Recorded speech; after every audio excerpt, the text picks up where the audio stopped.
আমাৰ মেজিকেল প্ৰেডিকশ্যনৰ যি সঠিকতা তাৰ আঁৰৰ যিসকল ব্যক্তিয়ে আমাক কণ্ট্ৰিবিউট কৰিছে, ছাপোৰ্ট কৰিছে, গাইডেঞ্চ দিছে, তাৰে ভিতৰত অন্যতম হৈছে এক মানে ডাঙৰ লাই খুঁটা বুলি ক'ব লাগিব পৰাগমণি আদিত্য ডাঙৰীয়া। তেখেতক আমি সন্মান আজি যাচিব বিচাৰিছোঁ।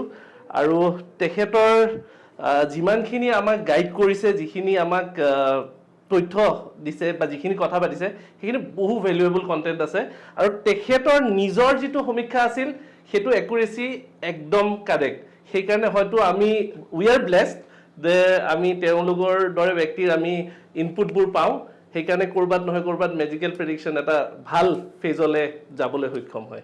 ধন্যবাদ জনাইছোঁ বিক্ৰম। আৰু ভাৰতৰ প্ৰাচীনতম আৰ্ট ফৰ্মকেইটাৰ ভিতৰত এটা হ'ল মেজিক।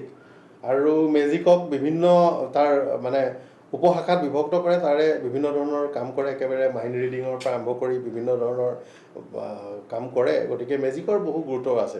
নিৰ্বাচন এটা প্ৰেডিকশ্যন, সি এটা বেলেগ ধৰণৰ বস্তু, ই এটা ছায়েন্স, বিজ্ঞান।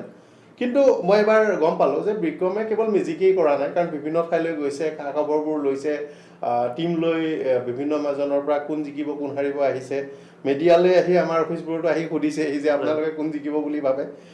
বাকী মেজিকটো মেজিকেই, আৰু মেজিকৰ পাৰ্টটো মই একো নকওঁ, কিন্তু নিৰ্বাচনী ভৱিষ্যবাণী এই কৰিবলৈ সেইটোও চেষ্টা কৰিছে। দুইটাৰে মিশ্ৰণেৰে এটা কলা হিচাপে মানুহৰ বাবে ভাল ফৰ্ম হৈছে, বিশ্বাসো কৰিছে, ভিউৱাৰ্ছো ভাল।